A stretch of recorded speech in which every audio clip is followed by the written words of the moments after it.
We invite you, if you would, to turn to Luke chapter 10. The cow's back in the stalls here. Here we go.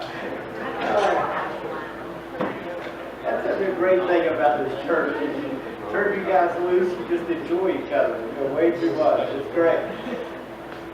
Found that on job interviews. You know, they go, never tell people your weakness. You know, oh, what's your major weakness? What's your strength? What's your major weakness?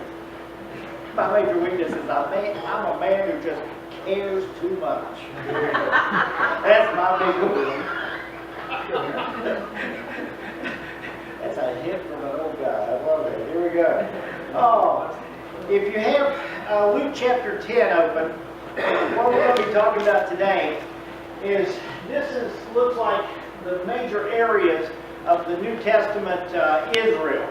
If you're looking at different sections, that kind of thing, some of the ones that come to mind that you don't see very often is Galilean, the area with the folks who are non-Jewish, so the Gentile areas, Perea, Decapolis over here, which means literally 10 cities. The Jews never thought of it as 10 cities, by the way. They thought of really 7 cities. And that's were the ones that were near the lake over here. That's why you have when you have the feeding of the 4,000 on this side of the lake, you have the guys picking up 7 baskets. That was to say that God is for the Gentiles, as well as on the other side of the lake where you had the feeding of 5,000, you had 12 baskets for the 12 tribes of Israel. So God's for both sides of the lake, so to speak. But what we're going to talk about a little bit is Galilee up here, and Samaria, which is between that and Judea down here. We're going to be looking primarily today at Jericho to Jerusalem. Jesus made several trips down to Jerusalem during his lifetime, and he took different paths to get there. Most of the time he came over and went down what is called the Jordan or the Transjordan.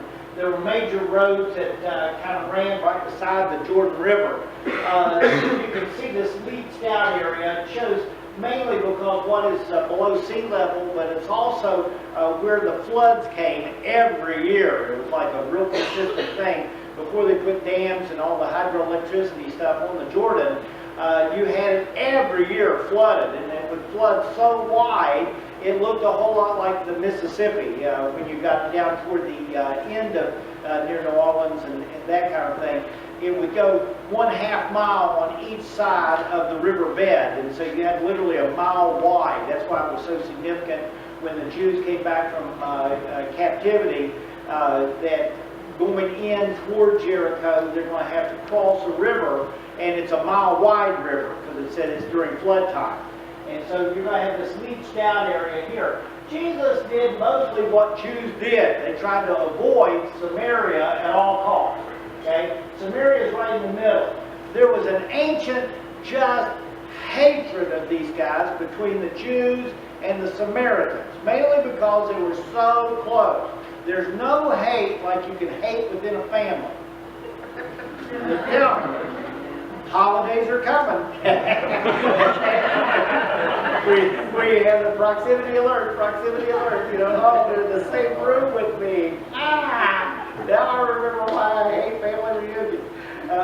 The idea is that these are half Jews. They were the Jews who were left behind in the Babylonian captivity. They didn't have a choice, they had to survive. So they intermarried in with the Canaanites, and they just became what we know as the Samaritans. Now when the Jews came back from captivity that they had established in captivity in Babylon, the synagogue, they got real proud of being Jews again. And so when they came back, they didn't let them help rebuild the temple, they didn't let them help rebuild the wall, they didn't really help them do anything because you don't have any part for us because you're half Jewish.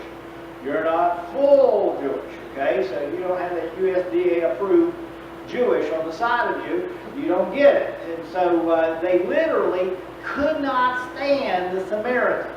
Now those Samaritans up there were also what was when they had the split between Judea and Israel and Judea at the bottom. All that is in their past. just know they don't like Samaria.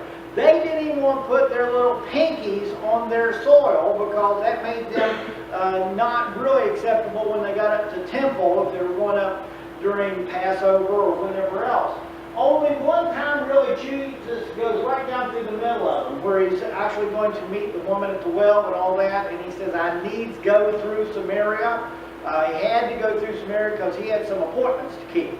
Okay, people were going to rendezvous with him, so to speak. The Lord had it kind of mapped out the same way with us as well. Now, during Jesus' last trip, he's going to eventually be going to through the Easter sequence where he comes in for the triumphal entry and all that. On the way down, he's teaching back and forth. He sends out 70 of his disciples. They come back in and report in. This is great stuff. We see people change. You know, the kingdom of heaven is at hand. This is great stuff all the way around. In the middle of all that interchange, a guy stands up with a pop quiz. Okay? Right in the middle of it, in Luke chapter 10, verse 25, a guy stands up. He says, and a certain lawyer. Now, you think lawyers have a rough idea today. Back at this time, everyone looked at the lawyer and rolled their eyes. The lawyer wasn't like a lawyer that we have today that goes to trial and does cases and all that kind of thing. This means an expert in the law. He has spent his entire lifetime in the ivory tower looking at that Old Testament from one end to the other, could quote most of it, literally.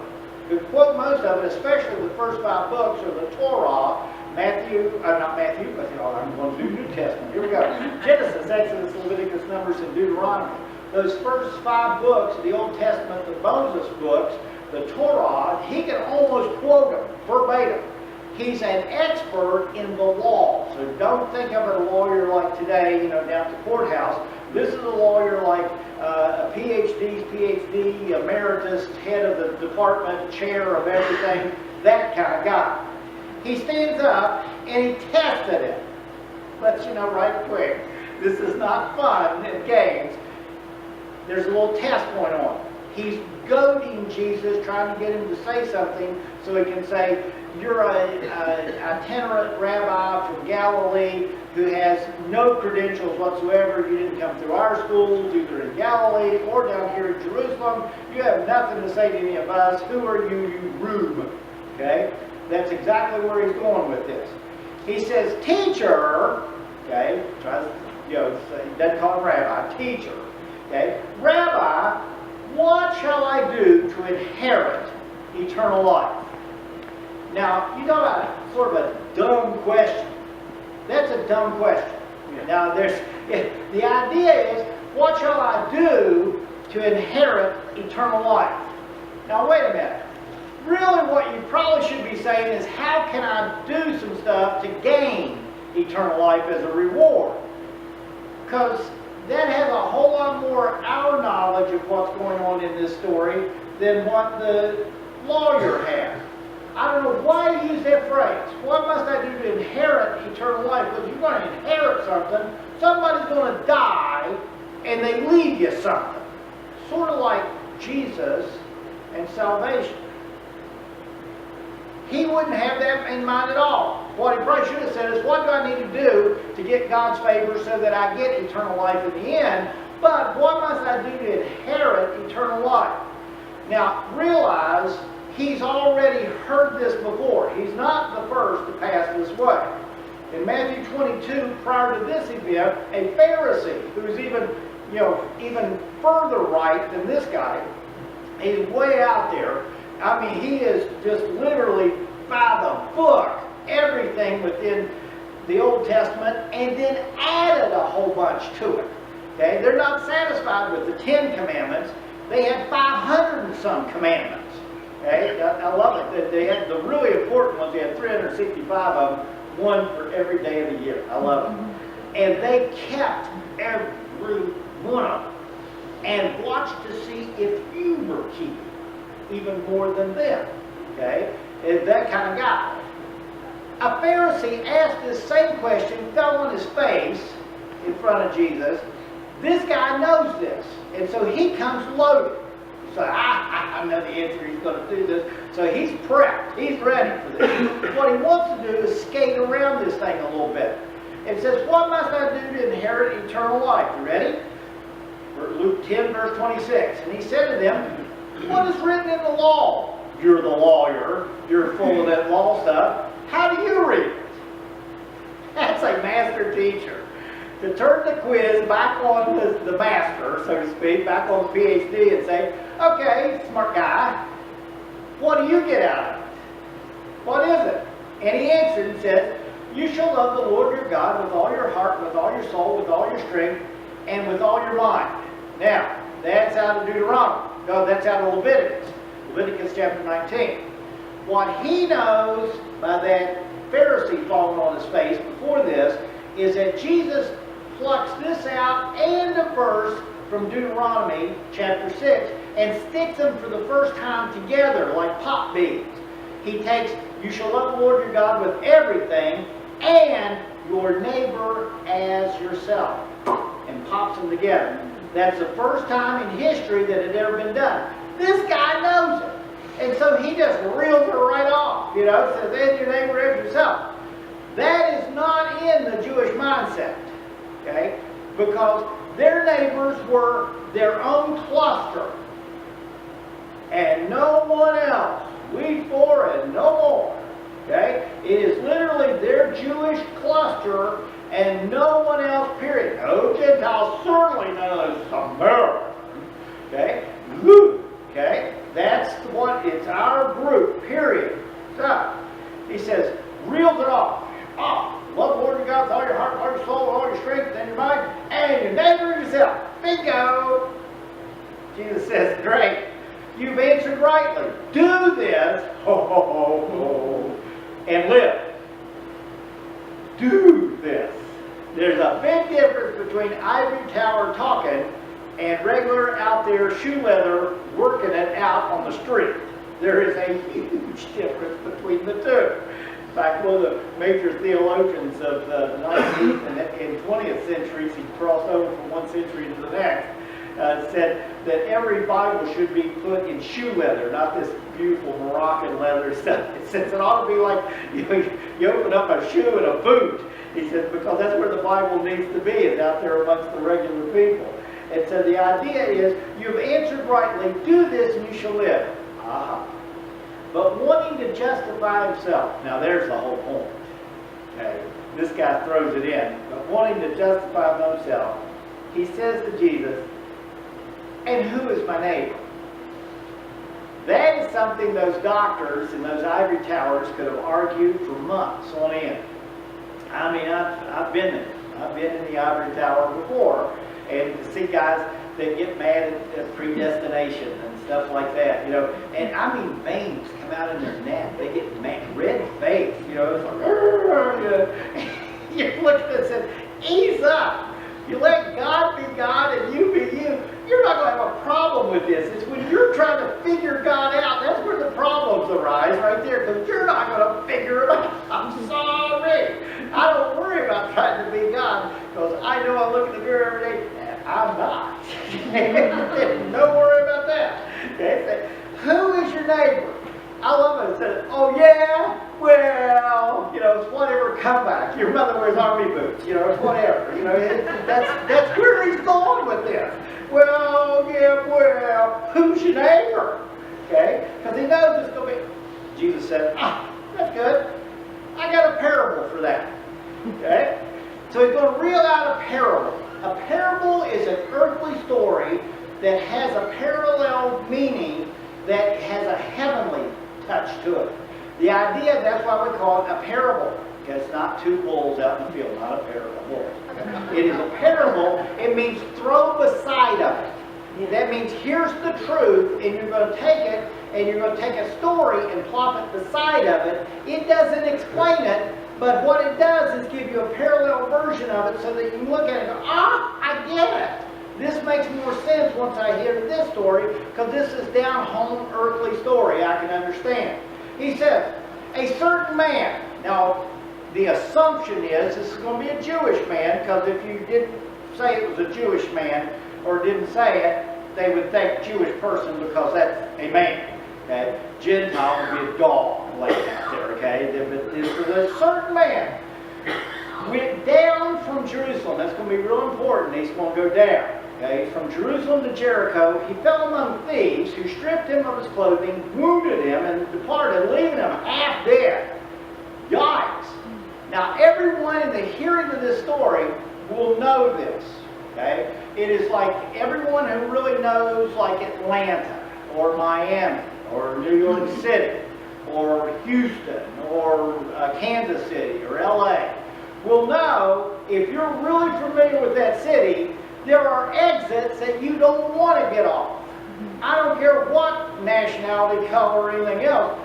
That's a rough section of town for a human being to be in. Okay? You're just, I don't care who you are, you don't want to get off of that section. You know, we used to live in South Florida, and I'd have to go visit our daughter who taught at the University of Miami a little bit as a teaching assistant down there. And we'd drive down, and I'd be coming back late at night, it'd be 1 in the morning or something. I'd go, don't break out, don't break out, don't break out. Just get through this town and up the other end. Go, go, go. The idea is, it is that kind of thing. Now, if you don't get an idea of what we're talking about, it's a short look. Jericho to Jerusalem. All right. Well, that's not so bad. What, 15 miles? Maybe 17. If you go from one end to the back end of the town to the other end of the back end. 17 at most, 15 in the least. But it's just right there. You know, it looks like right there. Well, right there looks like from here to Suches. It's little on a map. You walk it sometimes. Driving is bad enough, you know, but it looks like short on it. Literally, this is the road. From here to there. That's it. That is the Jericho Road. It's like, what? You gained 3,000 feet in altitude in less than 15 miles. I mean, you talk about a nasty road, it is 15 miles of nasty road. It literally goes from Jericho, and then you start going up, you literally scramble up the top of wadis. Wadi is a dry creek bed, but they have to call it nice something in the Middle East to make it sound chic, so they're wadis. It's when it rains a lot, you get water in it, but that's about it. It's dry most of the time. When you look at it, the Jericho Road, this is blurry, you've got clear ones coming up. I want you to see kind of the width of this. This is the widest part. Here's what it looks like most of the time. That's the Jericho Road. That, right there. This is one of those dry creek beds. By the way, where it always says, but like a tree planted by the rivers of living water, this is by literally a dead stream. It just waters sometimes, but look how green it gets. This is how desperate life is in the Middle East to be had. In just a little bit of water, that's the only green you've got, right beside just a bunch of rocks. But every once in a while, there's water in it, so it gets kind of, you know, that idea. So planted by streams of living water, that means the water coming on. How big can your tree get? You know, that's what they're really studying. Here it is. That's it. That's the Jericho Road. I love the road. You can hardly see it. I mean, literally, it just kind of hangs on the side. That's one of the wadis in there. I put this picture in so you can see how easily you could get robbed. I mean, all you have to do is have a guy hide behind a rock, let you go past, and he has henchmen around the corner back here that you can't see it. Where are you going to run? You either fall off and kill yourself, or try to run up the hill and look like an idiot. They still get you. Okay? The whole idea is they got you. If someone wants to rip you off on the Jericho Road, it was pretty easy all the way around. Okay, you just need some 4 or 5 thugs, and they just run and get on you and beat you up, leave you half dead. That's what's happened to this guy in the parable. Okay, it's not for real. For real, the idea is he's setting up a story so this guy can put it in his head. Who's my neighbor? Okay, well, I'll tell you who. Guy gets on this little road, everyone knew it. He's coming down the road, not up, but it had a whole different meaning if he was going up. He's coming down the road, and he gets beat up, left for dead. Okay, there he is. Now watch what happens. Now a certain priest. Now when the word priest comes up, especially to this lawyer, there's not many people he'll look up to. A priest he looks up to. They're elite in Jewish mindset.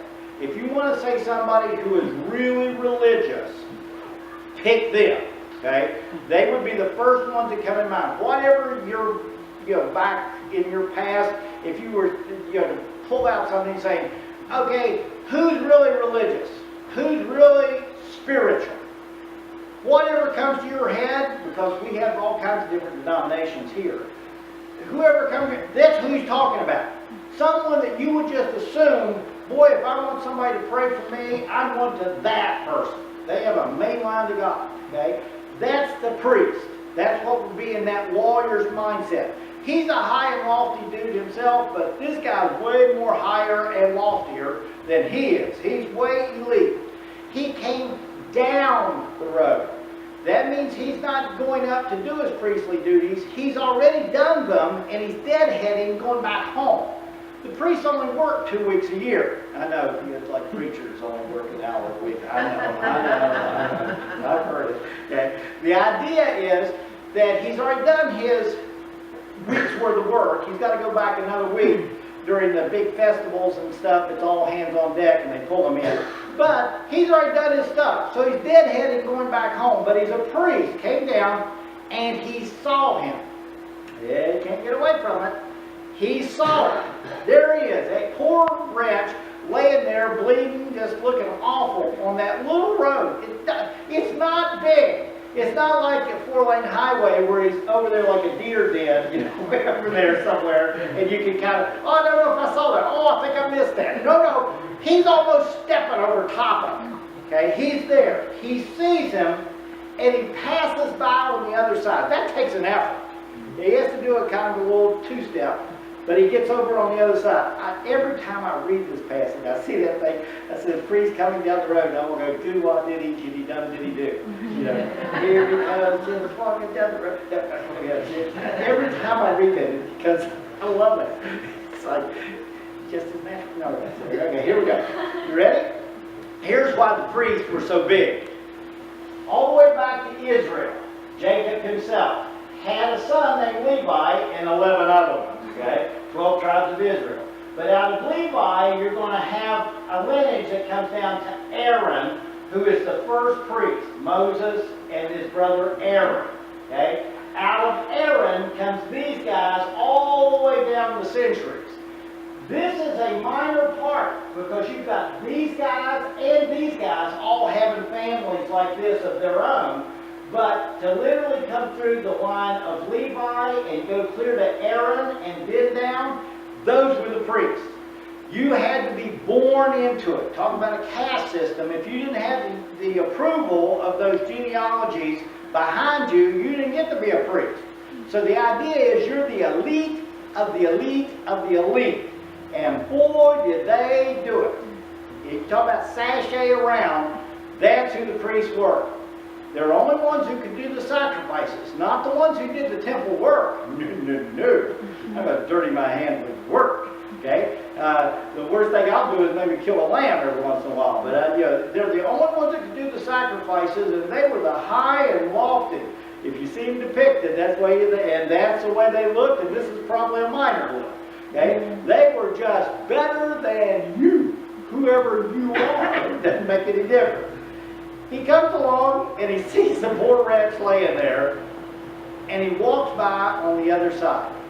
Now, he walks by on the other side. If you look at it from his perspective, now wait a minute. I've just done my duty. I've got a week worth of work up there. I'm tired. My ministry skills, I'm just done. I'm beat. I'm on my way home. Okay? Otherwise, too, oh man, this is going to be so much work. I'm going to be here forever, trying to get this guy up and running again. He may be dead. If I touch him and he's dead, I'm ceremonially unclean. I've got to walk all the way back up to Jerusalem, make sacrifices for myself so that I can still be clean when I get home. It's going to cost money. Just steps over. It's not worth it. Okay? Likewise, Jesus says, a Levite. Now, Levites are all those sons of Levi that are not sons of Aaron. Remember how that worked its way down? These are all those also rans. They're pretty important, but they're not quite there. These Levites, I love the picture. Everybody love the picture. Toussaint does this one. It's a great picture of a Levite. It looks like the back of the Temptations or something. It's just great. I love it. Yeah, it's like I just love the picture. I'm sorry. They're the ones that did most of the work in the temple and did most of the teaching. Frankly, they were the public school teachers of the day. They did everything in the world and then some. Okay, literally. Not only do you have to teach your kids, you have to keep all the government work up. You have to keep parents happy. You have to keep administrators happy. That's what these guys did. They did literally tons of work, left and right. Okay? It says, likewise, a Levite, when he arrived at the place, came by and looked. In the Greek, it means, I'm really taking a good look. The other guy just goes, this isn't worth it. Steps over him and moves on. This guy stays and looks at him a little bit because it's kind of like, there's a lesson in here somewhere. Don't go down the Jericho path by yourself, you know. He's looking for a good sermon illustration here, and boy, did he find one. Oh, man, or you could look like that fellow right there. Doesn't touch him, doesn't help him. He's just looking at him and going, boy, you could learn a ton by looking at this bad example right here. You know, you just don't go down there by yourself, right? Literally, the Levites were in it for generations. I love this picture because it shows 3 generations of Levites together.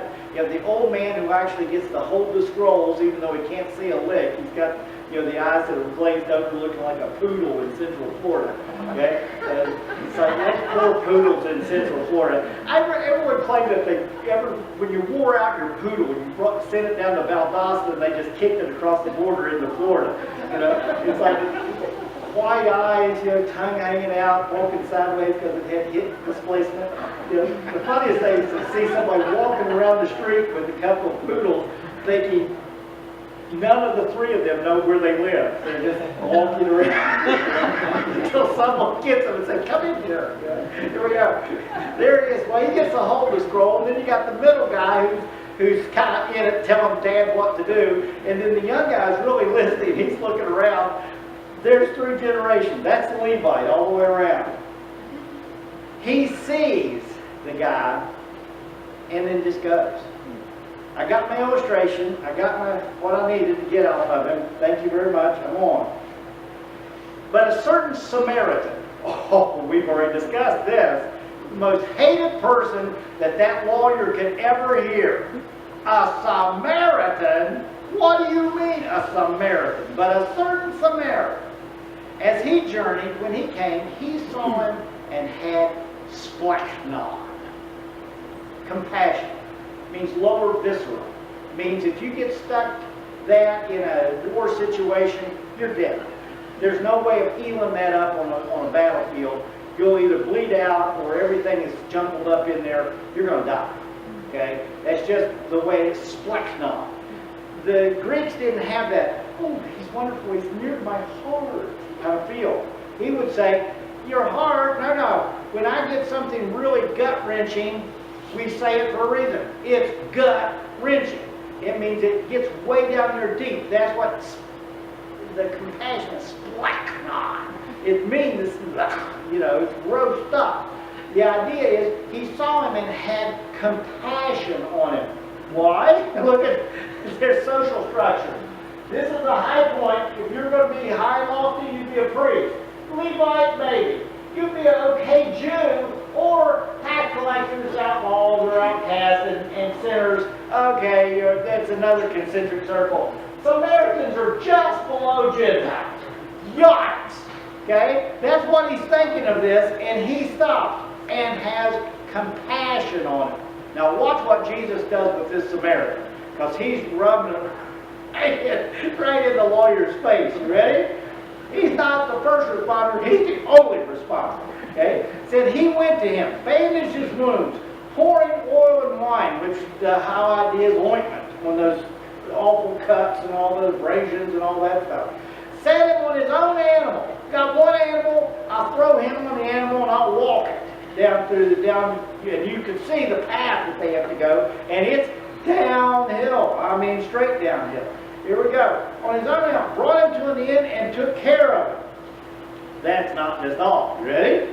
He says, on the next day, he departed and took 2 denarii. That's a whole day's wage for a common laborer at that time. Took 2 denarii out, gave it to the innkeeper, and says, keep care of him, and whatever you spend more than that, I'll repay you when I come again.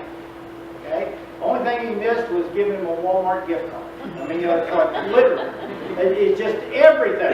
I've given you the treatment all the way around. Jesus just makes it so this is so way above and beyond what anyone would ever expect. And it's a Samaritan Messiah. Now he throws it in. You ready? Now, which of these 3, priest, Levite, or that nasty Samaritan, do you think was the neighbor to him who fell on thieves? Throws it back on Mr. PhD himself. Which do you think was the real neighbor? Now watch it. It's like the Fonz and trying to say I was wrong. You can't get it out. He says, well, he who showed mercy on him. He doesn't say the Samaritan. He can't do it. He can't. The one who showed mercy on him, I guess. It's the Samaritan. And Jesus said unto him, go and do likewise. Out of the ivory tower into real shoe leather. You want to know who your neighbor is? It's whoever you see that is in need, and you have the wherewithal to meet the need. That's who your neighbor is. Okay? That's really it. The revealing circle, the pop quiz for you today, and me, is this. Watch the circle as it goes. Okay? There he is, the man. I love it. Will makes it. He's ready for the end of the circle. Okay, ready? Here we go. Watch the circle. You'll probably want to write this down because you'll get in the car and think, now, what did he do with that again? Watch the circle as it goes. Who we are affects what we see. Those 3 guys coming by saw exactly the same thing. Poor rumpled piece of humanity looking like used Reynolds wrap laying there in the path. Okay? Now, 3 saw it different. The priest saw it as, this is going to take some time, it's going to take some money, I may get defiled and processed. Okay? Who they were affected what they saw. The Levite saying, oh man, I can learn a bunch from this, and this can be really helpful later and all that kind of stuff. I'll go check it out and see what I can learn from this, and moves on. Samaritan had nothing to lose because no one expected anything out of him. So it's like he had compassion. He saw with his gut what was happening, and he ministered to the need. Who we are affects what we see. Ready? Watch the circle. The way that we see affects what we do. Who we are affects what we see. The way that we see it affects what we do. For it may be just our point of saying, I don't want to spend the money. I don't want to spend the time. I don't want to spend the mental energy. I don't want to. And you don't do it because that's the way you're seeing it, so thereby you don't do it. Or you might see it as, this is beneficial for me. I can learn from this, get from this, but that's all I want to do is get from this. I get, and go. Okay? That's the whole idea. Or, what I do, I don't have anything in this thing. Poor rats, look at him. He's half dead here. There's some need to meet. I can meet that need. Boom.